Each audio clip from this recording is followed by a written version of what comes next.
Hello guys, sa part na ito ipapakita namin kung paano namin ayusin at linisin ang aming mga display. Isa-isa namin pinupunasan ang aming mga display magmula taas hanggang baba para walang makaligtaan na hindi mapunasan.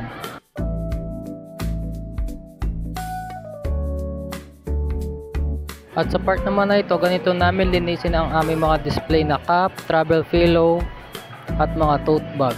Pinapagpag namin to para mawala ang kanilang mga alikabok. At sa part na ito, ganito namin linisin ang lalagyan ng mga example ng damit. Inaalis muna namin ang mga damit bago namin punasan ito.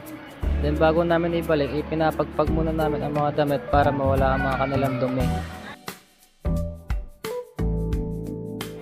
At sa part naman ito, ganito namin linisin kung saan nakalagay ang aming mga brochure. Pinupunasan namin ito magmula taas hanggang baba. Then bago namin ibalik ang mga brochure, pinupunasan namin isa-isa.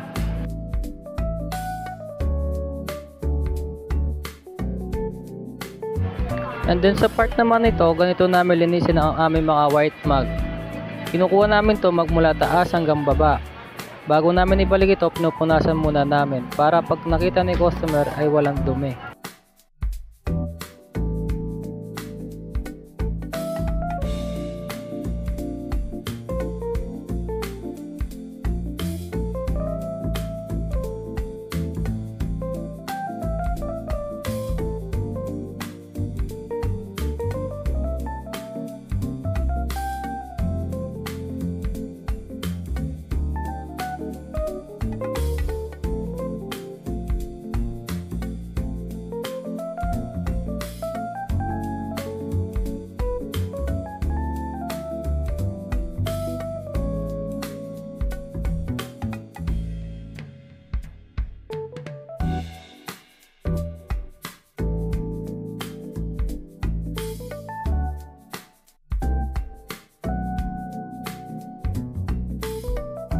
Part na ito, ipapakita namin kung paano namin linisin ang aming embroidery machine. Pinupunasan namin to at ginagamitan ng brush para makuha ang sulok-sulok na dumi.